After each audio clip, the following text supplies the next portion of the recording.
네, 반갑습니다. 부동산 공인중개사 변호사입니다. 오늘 이 시간에는 중개업을 처음 시작할 때 어떤 점을 착안을 해서 내가 집중해서 알아야 되고 공부를 해야 되고 배워야 되는지 전체적인 틀을 좀 설명을 드릴까 합니다. 사실 그런 부분을 설명하는 강의들은 꽤 많이 있긴 하더라고요. 그러니까 전체적인 아웃라인 그리고 이 현상 최근 세대에 변화되는 어떤 이런 부분에 대해서 간단하게 언급을 하시는 분들은 꽤 많이 있습니다. 근데 변화되는 부분에 대해서 어떻게 해야 되는지 방법론에 대한 설명을 하시는 분들은 잘 없어요. 그거는 돈 주면 알려주겠다는데 돈 주고 들어봐도 별 게 없습니다, 사실.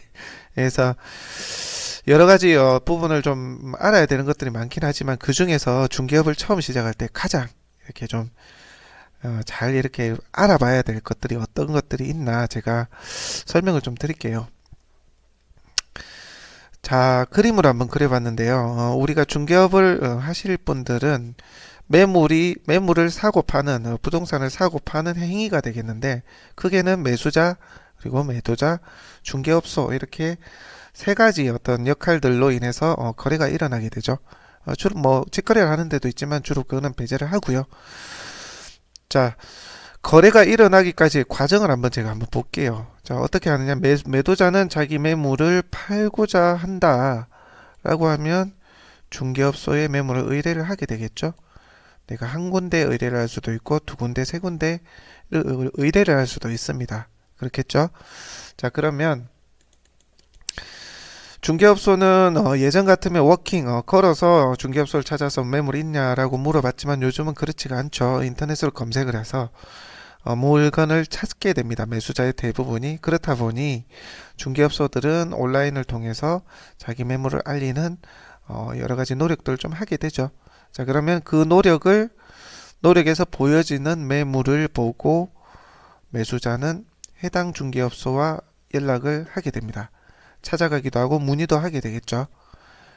이렇게 지금 구도가 현재는 이루어져 있습니다. 매도자가 중개업소에 매물을 의뢰하고 혹은 중개업소가 매도자를 찾아가기도 하겠죠. 어떻게든 중개업소에 물건이 맡겨지면 그것을 보여주는 형태로 매수자는 중개업소에 그 매물을 보고 문의를 하게 되는 이런 시스템으로 되어 있습니다. 자, 그러면 본인이 중개업소를 지금 보시는 여러분들이 중개업소를 하나 차립니다. 차리게 되겠죠. 이제 차렸으니까 어때요? 물건은 많이 확보하고 있지 않습니다. 인지도도 없고요. 그래서 기존의 중개업소들보다는 조금 작아요.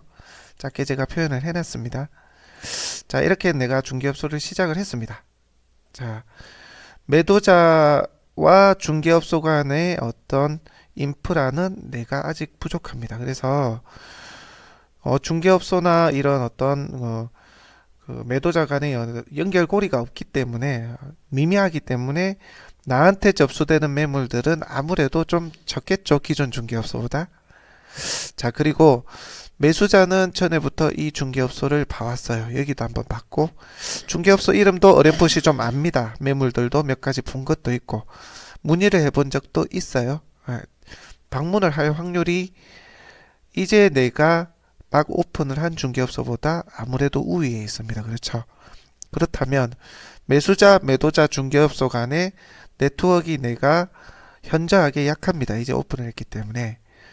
자, 이걸 뒤집을 수 있는 방법이 뭘까요? 내가 이것을 보고 있는데 이것보다 내가 먼저 보이는 위치에 올 수 있는 게 가장 현실적인 답이겠죠. 자, 이 위치에 내가 있을 수 있다면 어떨까요? 자, 이 위치에 내가 위치했습니다. 그렇게 되면 죄송합니다. 이거. 자, 그렇게 된다면 내가 매수자가 이것보다 이 기존의 중개업소보다 내가 먼저 보이는 거죠. 먼저 보일 거 아니에요. 그러면 나를 먼저 보게 되겠죠. 이 위치에 있을 수 있는 이 방법이 뭐라고요? 바로 마케팅입니다. 내가 남들보다 좀 더 마케팅을 잘 하게 되면 남보다 먼저 보여지게는 됩니다. 네, 되고요. 자, 그러면 내가 먼저 보여진다고 해서 매수자가 나를 찾고 거래가 일어날까요? 그렇지는 않겠죠. 내가 매물을 확보를 좀 많이 해야 됩니다. 자, 매물을 확보하려면 어떻게 해야 되겠죠? 매도자의 커넥트가 있어야 되겠죠. 자, 그러면 매도자는 내가 마케팅을 처음 해서 앞쪽으로 오더라도 나에게 의뢰를 할까요? 안 할까요? 안 하겠죠. 왜냐하면 이 사람이 이제 막 보이긴 했지만 누군지 모른다는 거예요. 물론 그 중에 의뢰를 하는 사람이 있을 수 있겠죠. 그렇지만 기존에 인프라가 있는 사람들을 앞지를 수는 없다. 다시 말해서 처음 내가 마케팅을 좀 잘할 수 있는 능력을 배양하더라도 매도자와의 연결건, 즉 매물이 없다면 이 마케팅도 큰 효과가 없다는 거예요. 그런데 어떻습니까? 중개업 마케팅에서 마케팅만 강의하시는 분들 많죠?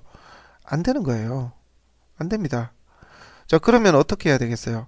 내가 매도자를 먼저 찾아가야 됩니다. 이해되시겠죠? 마케팅만 된다고 되는 게 아니에요. 마케팅은 거래를 잘 일으키기 위한 하나의 큰 방법론이고요. 하나의 수단이고요. 내가 매도자를 찾아가거나 혹은 매물을 찾아가지 않더라도 어떤 방법으로든 매물을 확보할 수 있는, 즉 매도자와의 커넥션이 될 수 있는 요령이 있어야 된다는 거예요. 이 연결고리, 왜 기존 중개업들보다 내가 앞서 나갈 수 있는 매물 확보 요령이 필요하다는 거예요. 이거 강의하는 사람 없어요.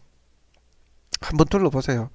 남다른 요령이나 방법 가지고 이 커넥션을 위해서 강의를 하는 사람, 노하우를 알려주는 사람 없어요. 왜?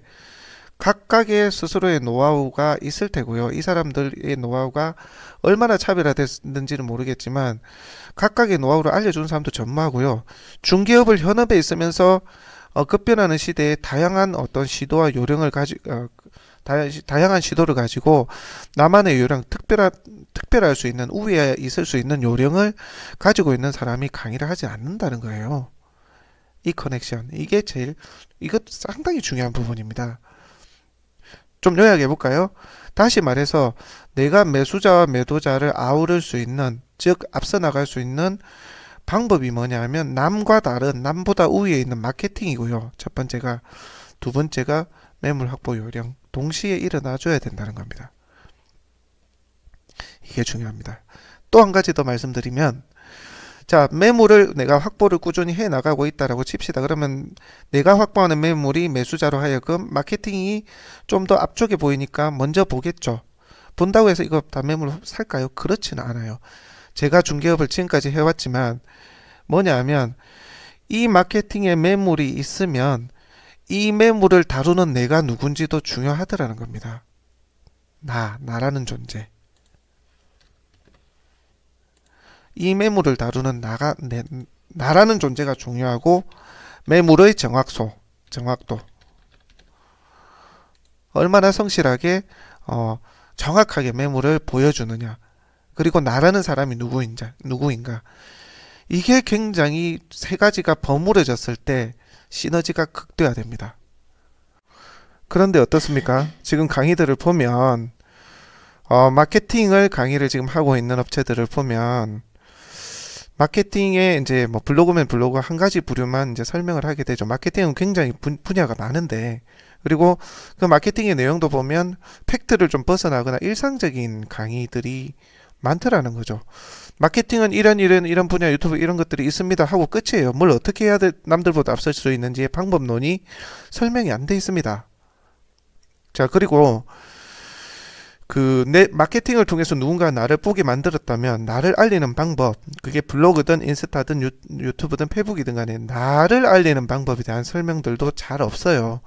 나를 알리는 거는 기껏해야 뭐 스킨 하는 것, 이미지를 이쁘게 해서 뭐 이쁘게 올리는 것, 폰트, 기타 등등, 그 다음에 뭐 영상을 올리는 것, 이미지를 그냥 올리는 것, 업로딩 하는 것, 이런 것밖에 없다니까요.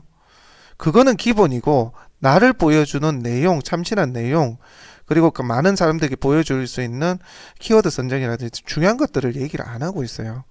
매물 정확도 어떻게 정확성 있게 올려야 매수자, 독자로 하여금 어떤 좀 더 사고자 하는 의욕이 생기고 좀 더 신뢰를 하게 될 것인가, 어떻게 올려야 될 것인가, 그런 거에 대한 설명이나 이야기들이 없다는 거죠.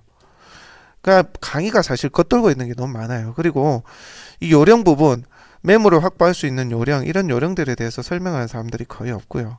설명하는 거는 사실 뭐 관련 법규에 대한 설명, 매물 분석을 하는 부분, 법규에 따라서, 그다음에 임장을 가서 뭐 어떤 사례들, 그리고 어떤 뭐 연결이 됐던 사례들, 안 됐던 사례들, 주의해야 될 사례들, 뭐 이런 것들 설명을 하는 게 전부죠. 사실 그런 것도 필요해요. 필요한데 더 중요한 게 이런 요령들인 거죠.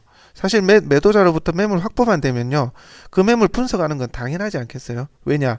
매수자에게 알려야 되니까요. 그러면 그때 매물에 대해서 모르는 게 있으면 인터넷에 찾아보고 그때부터 분석을 하면 되는 거예요. 그거는 어려운 게 아닙니다. 분석을 하고 물건에 대해서 내가 진행을 하는 것을 하면서 배워지는 거예요. 근데 이 요령은 잘못 배우면요, 그냥 그 방법밖에 모르고 그대로 도태되고 그냥 쓰러지는 거예요. 마케팅도 마찬가지입니다. 어떤 한두 가지의 방법만, 그것에만 의존하다 보면 앞서기도 하고 뒤서기도, 제가 지금 마케팅만 6년을 하고 있는데 지금도 많은 광고 대행사와 경쟁을 하면서 또 어떻게 하면 더 잘 되고 안 되는지를 분석하면서 지금 해오고 있어요. 그런 디테일한 변화를 일반 강의를 하시는 분들이 어떻게 따라가요? 따라가는 게 문제가 아니라 잘 모르세요. 아실 수가 없죠. 그러니까 그런 것들을 제가 쭉, 이 핵심이나 팩트가 이건데 자꾸 범위를 벗어나는 강의를 제가 보니까 답답해서, 제가 지금 이 강의를 시작하게 된 이유도 그런 이유도 큽니다. 제가 중개업을 하고 있는데 너무나 핵심을 겉도는 얘기들만 자꾸 강의를 하는 분들이 많다 보니까 너무 안타까워서 제가 강의를 시작하게 된 이유도 있습니다. 물론 저라고 다 정확한 건 아니에요. 근데 적어도 좀 중개업 현업에 있으면서 핵심 부분이 이거더라, 이거에 대해서만 좀 강의를 하는 사람이 많았으면, 저보다 더 전문가들도 있으시겠죠. 마케팅도 그럴 수 있고요. 더 깊이 있는 요령을 가지고 있는 사람이 있을 수도 있어요. 근데 그런 강의를 했으면 좋겠다는 생각이 제가 들어요. 그래서 이런 어떤 연결관계나 상관관계를 인지를 하셔서 남들보다 좀 더 내가 앞설 수 있는 이런 어떤 방법들이나 노하우를 좀 이렇게 체득을 하실 수 있도록 그런 강의들을 좀 선별해서 들으시고요. 좀 더 깊이 있게 알아보시려고 하시려는 노력이 필요하다는 말씀을 제가 드립니다. 네, 오늘 강의는 이 정도로 하고요. 다음 시간에 또 같이 하도록 하겠습니다. 감사합니다.